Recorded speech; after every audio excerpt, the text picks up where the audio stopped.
a man who turned his entire life into a philosophical experiment. An ancient Greek thinker who chose to live in a barrel, not out of poverty, but as a deliberate rebellion against societal norms and authority. But to see Diogenes merely as the man in the barrel is to miss the radical depth of his message. He didn't just talk about philosophy, he lived it. With his body, his habits, his relentless provocations, he turned every moment into a living question, against the rules and roles of his time. He called people back to a simpler, more natural way of living. To Diogenes, true wealth wasn't about having more, it was about needing less. He once said, "The greatest need a man has is not to possess, but to reduce his needs." He believed that what makes people truly miserable isn't what they lack, but the endless chase for approval, for status, for more. Choosing to live in a barrel wasn't an act of madness. It was a declaration of freedom. When Alexander the Great stood before him and asked if he desired anything, Diogenes replied with legendary boldness, "Yes, step aside. You're blocking the sun."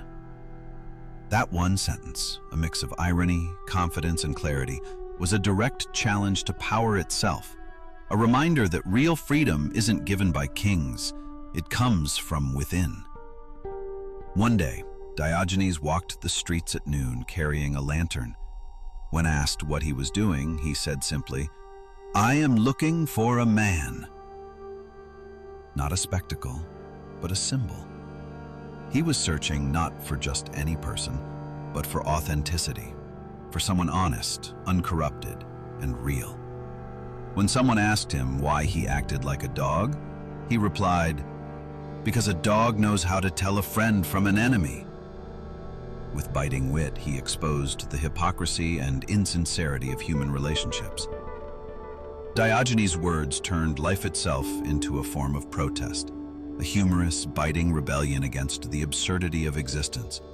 He once said, "Better to learn how to go hungry than to beg for bread at 1,000 doors." For him, freedom meant independence from approval, from money, from false security. While many philosophers wrote books, Diogenes wrote his masterpiece with his own life. His ideas still breathe today because we still wrestle with the same illusions, chasing praise, status, and material comfort. Diogenes didn't offer self-help.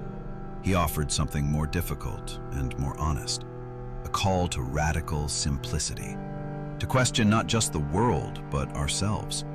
Maybe no one lives in barrels anymore, but Diogenes' spirit still lives in that quiet question we sometimes ask ourselves, am I truly living my life, or just playing the role the world assigned to me?